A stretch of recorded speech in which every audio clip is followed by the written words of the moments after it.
রাধে রাধে। তো যেমন আমি কালকে দ্বিতীয় অধ্যায়ে তোমাদেরকে পাঠ করে শুনেছি গীতার এই দামোদর মাসে, আজকে গীতার তৃতীয় অধ্যায় আমি তোমাদেরকে মানে সংক্ষেপে আজকে পাঠ করে শোনাবো। তো চলো শুরু করি, বেশি দেরি না করে। রাধে রাধে। তৃতীয় অধ্যায় কর্মযোগ।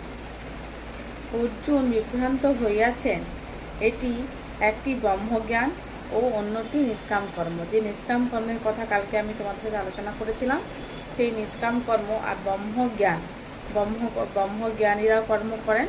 তো এই ব্রহ্মজ্ঞান আর নিষ্কাম কর্মের মধ্যে অর্জুন মানে বিভ্রান্ত হয়ে গেছেন, যে এটা ভগবান শ্রীকৃষ্ণ বুঝতে পেরেছেন। ইহার কোনটি অবলম্বন করা উচিত, এই দুটোর মধ্যে তিনি কোনটি অবলম্বন করবেন শ্রীকৃষ্ণের কাছে, এটাই ওনার প্রশ্ন। ভগবান শ্রীকৃষ্ণ বলেন, হে অর্জুন, আমি মানুষের কল্যাণের জন্য বেদে দুইটি ধর্মের প্রচার করেছি। এই ধর্মে দুইটি পথের কথা উল্লেখ করা হয়েছে, একটি জ্ঞান, অপরটি নিষ্কাম কর্ম। আমাদের কল্যাণের জন্য ভগবান শ্রীকৃষ্ণ বললেন দুটি কর্ম আমাদের জন্য নির্ধারিত করেছেন। সেই দুটির মধ্যে যে দুটি কর্ম হলো, একটি হচ্ছে জ্ঞান, অপরটি হলো নিষ্কাম কর্ম। আজীবন যাহারা ব্রহ্মচর্যে ব্রতী হয়েছেন তারাই জ্ঞান পথের অধিকারী।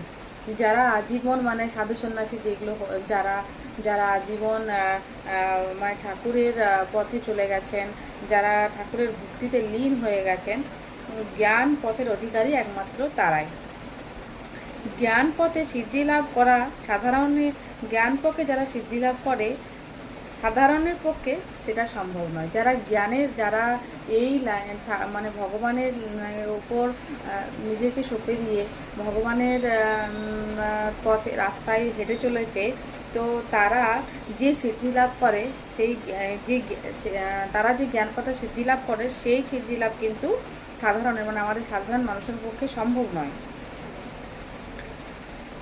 সেই জন্য সাধারণ গৃহীদের নিষ্কাম কর্ম করা উচিত। মানে আমরা যে সাধারণ গৃহকর্মী, আমাদেরকে নিষ্কাম কর্ম করা উচিত। নিষ্কাম কর্মের দ্বারা মন পবিত্র হয়। নিষ্কাম কর্ম যদি আমরা করি তাহলে আমাদের মনও পবিত্র হয়। মন পবিত্র হইলে জ্ঞানও সঙ্গে সঙ্গে বিশুদ্ধ হইয়া যায়। আমাদের যদি মনটা পবিত্র হয়, তাহলে আমাদের যে জ্ঞান, আমাদের যে বুদ্ধি, যে নির্বুদ্ধিতে আমরা অজ্ঞানতার কাজ করি, যদি আমাদের মনটা শুদ্ধ হয়, তাহলে আমরা জ্ঞানের রাস্তায় আমরাও হাঁটতে পারি।